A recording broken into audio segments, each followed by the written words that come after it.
So sometimes when we feel that the markers of our identity that we once had are really slipping away from us, it can be quite a scary feeling. It can be confusing and disorientating.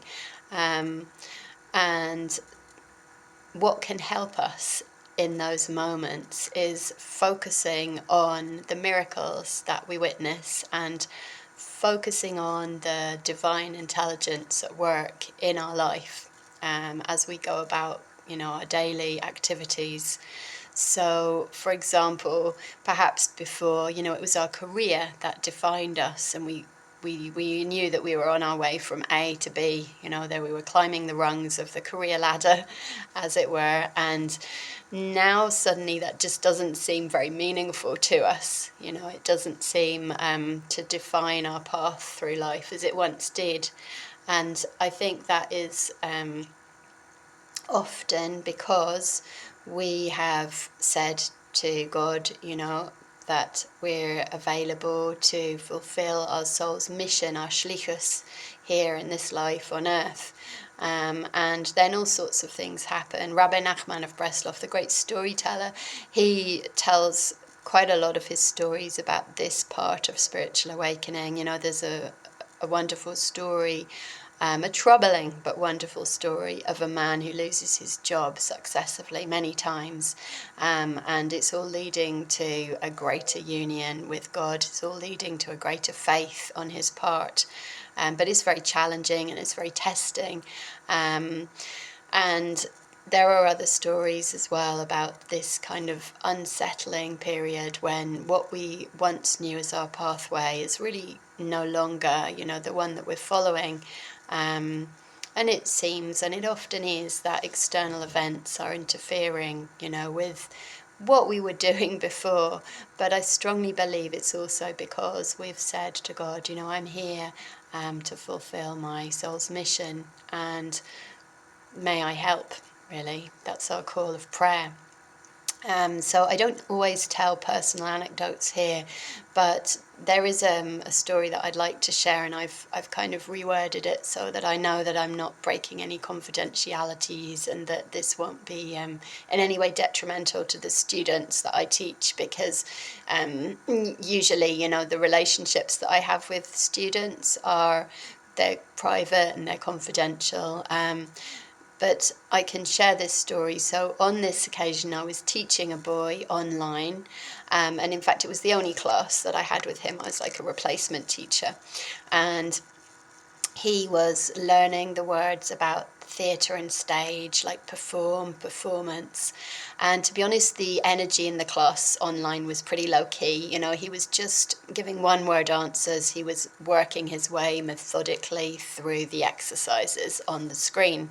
And because, I'm well aware that our brain is able to multitask, and I was kind of absent-mindedly reading something on a spiritual awakening blog on another screen at the same time.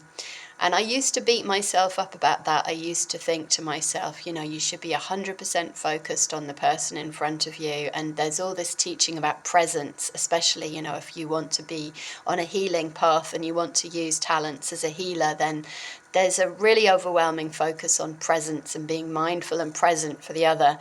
But actually, I've learnt myself over many years that there's a kind of inattentiveness or half attentiveness that can actually be very organic and natural and good. So, for example, perhaps if we think about the grandmother who's knitting, but also, really concentrating on her knitting, but also is attending to the child, has an ear out for the child's story, that the child's on the floor playing and telling a story, or the parent who's cooking, but is listening to their teenager, recount their day. And I think that kind of half focus or inattentiveness is actually a lot more natural and a lot better than this kind of very, unbroken eye contact, spotlighting onto the other person, which can particularly happen online, I must say. So I was also looking on another screen, and I was reading exactly about this topic that I'm talking about now, that this idea of, other parts of our identity no longer holding true for us, or no longer really guiding us through our life, and feeling destabilized and lost because of that on the spiritual awakening pathway. And I was thinking to myself, so how do I deal with that?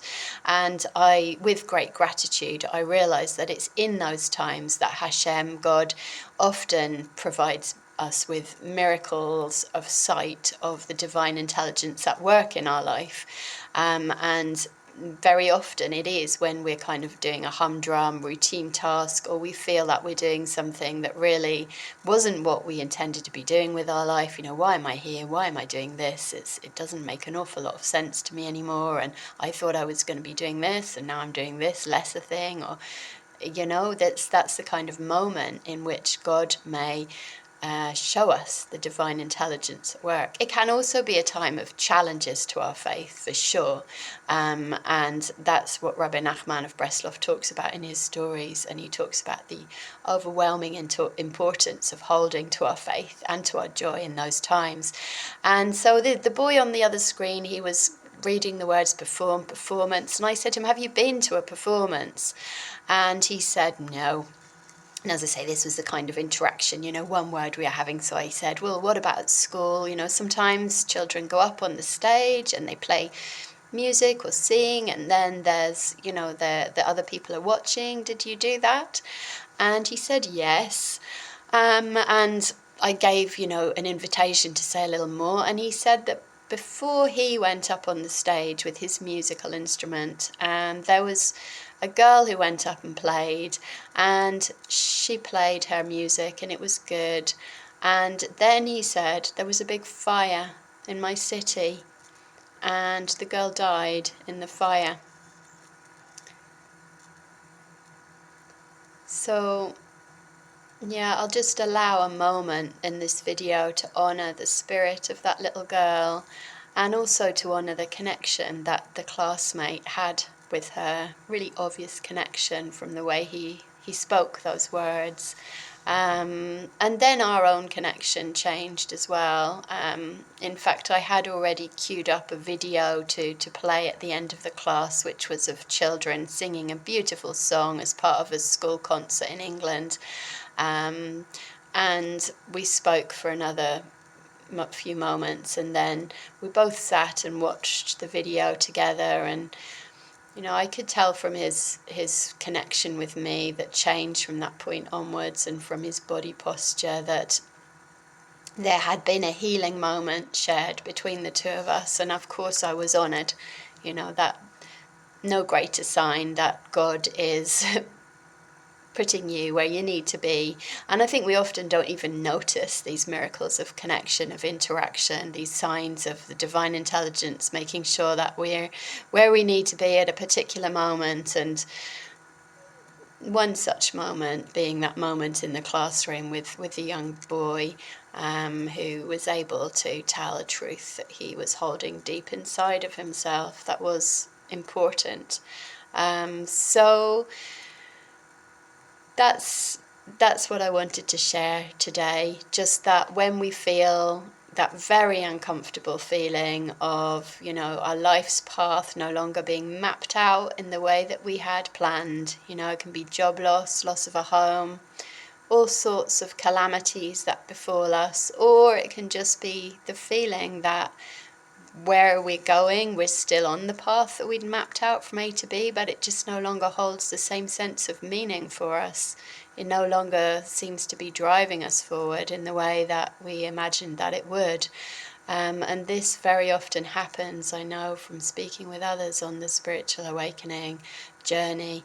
But when we say to God, I'm here for my soul's mission, my shlichus, and I am putting that first, really, then we may be honoured to notice the miracles and the signs of the divine intelligence showing us that we are where we need to be at that moment.